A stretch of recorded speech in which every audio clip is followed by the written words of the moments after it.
In this session, we're going to bridle our 2-year-old filly up. We lunged her for about 10 minutes, maybe not even 10 minutes. And you can see she's a lot quieter today than she was yesterday. Yesterday her neck was up here in the air. She looked like a giraffe. And today she's a lot more relaxed about it. My granddad really likes to do a lot of work on the halter with these colts when he first gets them haltered as babies, and he likes to teach them to lower their head. And we worked on this just a little bit.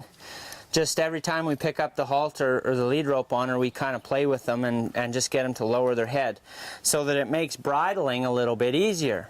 So another thing that you can do that we have to work on with this filly is getting her nice and soft when we touch her up here on the pole. Now you can see she raised her head because she's a little bit unsure about it when my hand comes up here. So what we're going to do is we're just going to keep that pressure up there with our thumb and our pointer finger, and we're going to hold it. And every time she lowers her head, we're going to reward her and give her a little bit of a rub. The reward is taking the pressure away and the little rub, so that she learns that my hand being up here isn't anything to threaten her. This mare's really sensitive. Like, she feels pressure, and when she gets away from it, she learns it really quick. So you can teach your colt so that your 2-year-old kid can literally put the bridle on them just by teaching them to give and release to pressure.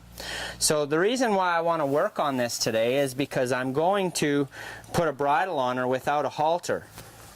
And the reason I'm going to do that is because probably by the end of the day we're going to be able to ride this filly. So what I'm going to do is make sure before I take the halter off that she doesn't mind me touching her on the pole and on the head everywhere, so that she doesn't get away from me or try to leave me because she's nervous about where my hands might be.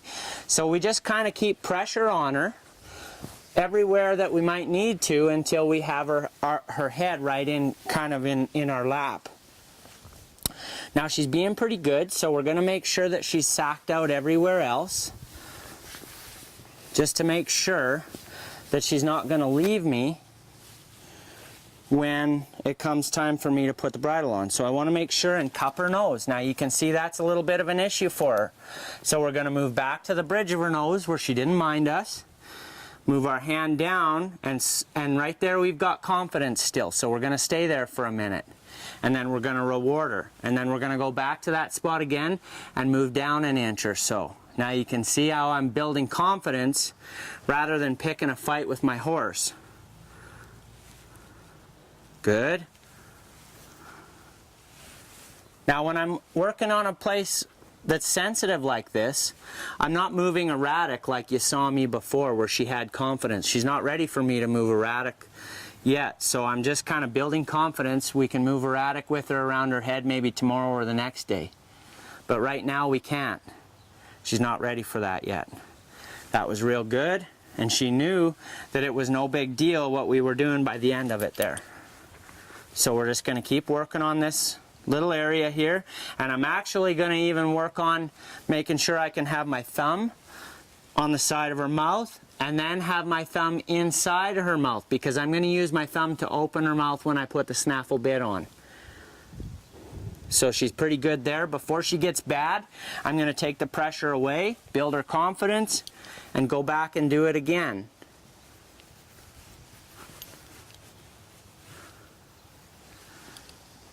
And I just keep repeating this process until she's good.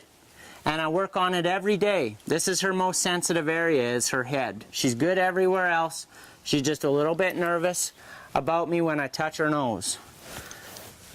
We're just going to hold the pressure here, not more. I might take my hand now and put it up on her pole. And I'm going to move my hand down on her nose, because this is exactly where I'm going to be when I put the bridle on. Hold that pressure.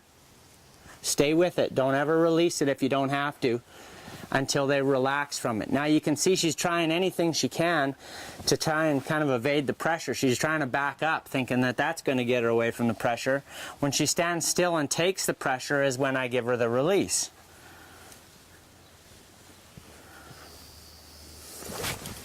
Not a big deal. Just stay with her. If they're backing up too much, you can always just pull their head like this and they'll come into a bit of a circle. If you're doing this in a barn alley and you're running out of space, just pull them in a circle like this, and then you're not backing up 100 feet and right out the back door of the barn. It's better. Now I'm just going to rub her on this offside jaw, and I'm just going to spend time sacking her out all around her face.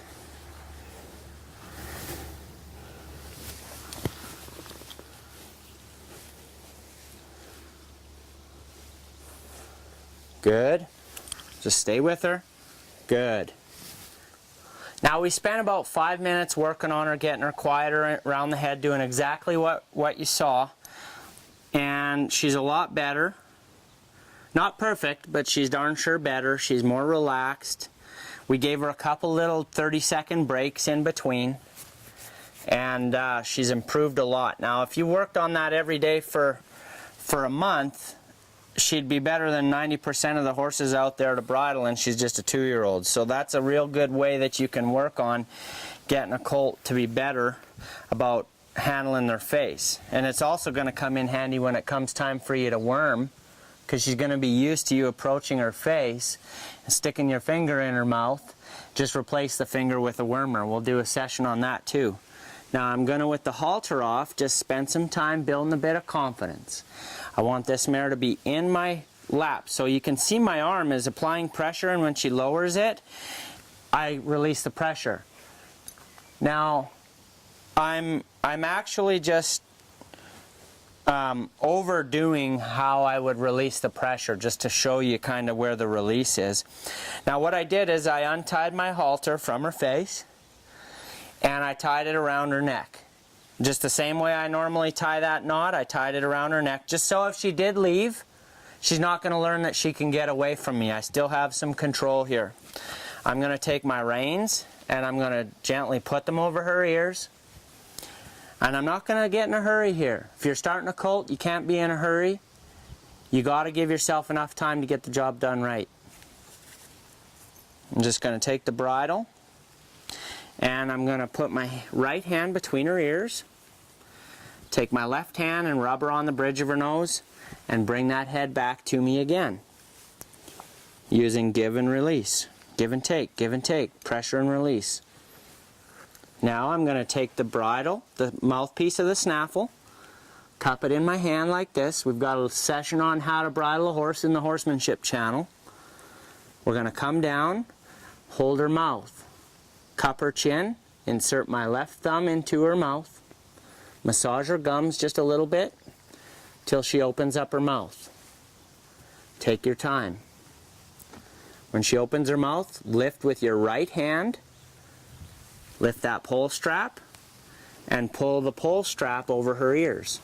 Real simple. Now this mare's going to be great to bridle in a month.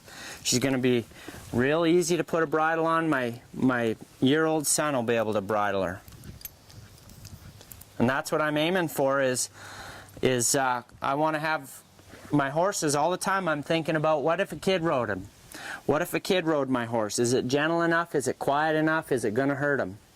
Even a great performance horse, you can have them gentle enough that your kids can ride them. It just is all in the approach. So now we've got her bridled, day 2. In the next session, we're going to work on how to get your horse steering better before you ride him.